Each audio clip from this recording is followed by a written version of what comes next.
4 പതിറ്റാണ്ടിലേറെക്കാലമായി തുടരുന്ന ദുരൂഹത. സുകുമാരക്കുറുപ്പ് തിരോധാന കേസ് വീണ്ടും സജീവമാകുന്നു.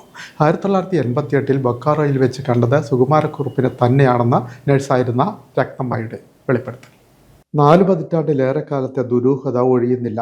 സുകുമാരക്കുറുപ്പ് തിരോധാന കേസ് വീണ്ടും സജീവമാകുന്നു. 88 സുകുമാരക്കുറുപ്പിനെ താൻ കണ്ടെന്ന് അന്ന് നഴ്സായിരുന്ന രത്നമ്മ പറയും. 1988 ഞാൻ അവിടെ ബൊക്കാറോ ശ്രീകാന്ത് ഹോസ്പിറ്റലിൽ സ്റ്റുഡൻ്റായിട്ട് പോകുന്നു. ആ സമയത്താണ് സുകുമാരക്കുറുപ്പിനെ കണ്ടെന്നുള്ള എങ്ങനെയാ തിരിച്ചറിഞ്ഞ സുകുമാരക്കുറുപ്പ്? തിരിച്ചറിഞ്ഞെന്ന് പറഞ്ഞു കഴിഞ്ഞാൽ ഇദ്ദേഹം പറഞ്ഞ കാര്യങ്ങൾ വെച്ച് ആസ് എ പേഷ്യൻ്റ് പറയുമല്ലോ, ഇന്ന കാര്യങ്ങളുണ്ടെന്ന്. അപ്പം ഭാര്യ നേഴ്സാണ്, എത്ര ഭാഷ അറിയാം, മലയാളം എല്ലാം അറിയാം എന്നുള്ള ആ രീതിയിൽ ഡിസ്കഷൻ നടക്കുകയും ഞങ്ങൾ ഹോസ്റ്റലിൽ നിന്ന് ഞാൻ പോയി നോക്കിയതാണ്. ഈ എത്ര തവണ ചേച്ചിയുടെ മൊഴി എടുത്തിട്ടുണ്ട് പോലീസ്? ഒരുപാട് ഇങ്ങനെ ഫോൺ ചെയ്ത് നോക്കും. ക്രൈംബ്രാഞ്ചിൽ നിന്ന് ഫോൺ വരുമായിരുന്നു, ആലപ്പുഴയിൽ നിന്ന് ഫോൺ. ഇപ്പൊ ഏറ്റവും അവസാനം ഫോൺ ഇവിടെ വന്നു. ഇടയ്ക്ക് എൻ്റെ വീട്ടിലും ചെറിയനാട്ടെ വീട്ടിലും വരാറുണ്ട്. ഒരു ഇപ്പൊ സുകുമാരക്കുറുപ്പിനെ കണ്ടത് ഒരു ശല്യമായിട്ട് തോന്നുന്നുണ്ടോ? അവിടെ ചെറിയനായിട്ടുള്ള വീട്ടിൽ എനിക്കൊരു അവിടെ ഒരു കടയുണ്ട്, സൂപ്പർ മാർക്കറ്റ്, അവിടെയും ക്രൈംബ്രാഞ്ചിൽ ആൾക്കാർ.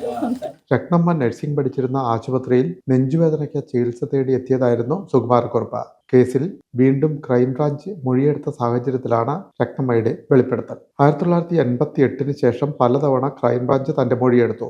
3 ആഴ്ച മുമ്പാണ് ഏറ്റവും ഒടുവിൽ മൊഴിയെടുത്തത്. ജോഷി എന്ന പേരിലാണ് കുറുപ്പ് അന്ന് ആശുപത്രിയിൽ പ്രവേശിപ്പിക്കപ്പെട്ടതെന്നും താടിയുള്ള കുറുപ്പിനെയാണ് താൻ കണ്ടതെന്നും രത്നമ്മ പറഞ്ഞു. ജാർഖണ്ഡിലെ ബൊക്കാറോ ജനറൽ ആശുപത്രിയിൽ ICUവിൽ വെച്ചാണ് താൻ സുകുമാരക്കുറുപ്പിനെ കാണുന്നത്. അന്ന് താൻ ഫസ്റ്റ് ഇയർ നഴ്സിംഗ് വിദ്യാർത്ഥിയായിരുന്നു. ഹോസ്റ്റലിലെ സീനിയേഴ്സാണ് ഇങ്ങനെയൊരാളെ കുറിച്ച് പറയുന്നത്. 1984 സുകുമാരക്കുറുപ്പിനെ കണ്ടിരുന്നു. അതിനുശേഷം പിന്നീട് ICUവിൽ വെച്ചാണ് കാണുന്നതെന്നും രത്നമ്മ പറയുന്നു. തെളിയിക്കപ്പെടാതെ കിടക്കുന്ന കേസുകളുടെ സ്പെഷ്യൽ ഡ്രൈവിന്റെ ഭാഗമായാണ് സുകുമാരക്കുറുപ്പിന്റെ തിരോധാനത്തിലും അന്വേഷണം നടക്കുന്നത്. സുകുമാരക്കുറുപ്പ് എവിടെ പോയി എന്നത് 42 വർഷം നീണ്ട ദുരൂഹതയായി തുടരുന്നു. ഇൻഷുറൻസ് തട്ടിയെടുക്കാനായി രൂപസാദൃശ്യമുള്ള മറ്റൊരാളെ ചുട്ട് കൊലപ്പെടുത്തുകയായിരുന്നു കുറുപ്പ് ജീവിച്ചിരിപ്പുണ്ടോ മരിച്ചോ എന്ന് ഇനിയും വ്യക്തമല്ല.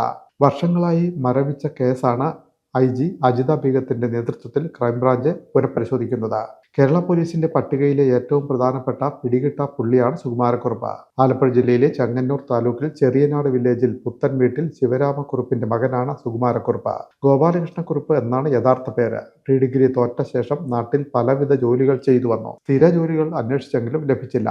ഒടുവിൽ വ്യോമസേനയിൽ ചേർന്നു. എന്നാൽ സൈനിക ജീവിതവുമായി ഒത്തുപോകാനാകാതെ നാട്ടിൽ മടങ്ങിയെത്തി. തുടർന്ന് താൻ മരിച്ചുവെന്ന് വ്യാജരേഖയുണ്ടാക്കി വ്യോമസേനയ്ക്ക് ടെലഗ്രാം അയച്ചു. നിജസ്ഥിതി അറിയാനെത്തിയ ചെങ്ങന്നൂർ പോലീസിനെ കൈക്കൂലി കൊടുത്ത് മടക്കി. പിന്നീട് സുകുമാരക്കുറുപ്പ് എന്ന പേരിൽ വ്യാജ പാസ്പോർട്ട് ഉണ്ടാക്കി വിദേശത്തേക്ക് കടക്കുകയായിരുന്നു.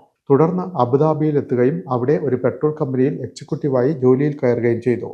പിന്നീട് ഭാര്യയെ അബുദാബിക്ക് കൊണ്ടുപോവുകയും അവർക്ക് അബുദാബിയിൽ തന്നെ നഴ്സായി ജോലി ലഭിക്കുകയും ചെയ്തു. സുകുമാരക്കുറുപ്പ് കൊലപാതക കേസ് എന്നായിരുന്നു ആദ്യം കേസിന്റെ പേര്. പിന്നീട് അത് ചാക്കോ വധക്കേസ് എന്ന പുനർനാമകരണം ചെയ്യേണ്ടി വന്നു. ഇൻഷുറൻസ് തുക തട്ടിയെടുക്കാൻ തന്നോട് രൂപസാദൃശ്യമുള്ള ചാക്കോയെ സുകുമാരക്കുറുപ്പും സംഘവും ചേർന്ന് കാറിൽ തട്ടിക്കൊണ്ടുപോയി കൊലപ്പെടുത്തി തീ കൊളുത്തുകയായിരുന്നു. കേസിന്റെ പുനരന്വേഷണം ആരംഭിച്ചെങ്കിലും വ്യക്തമായ തെളിവുകൾ ശേഖരിക്കാൻ കഴിയുമോ എന്ന ആശങ്കയിലാണ് അന്വേഷണ സംഘം.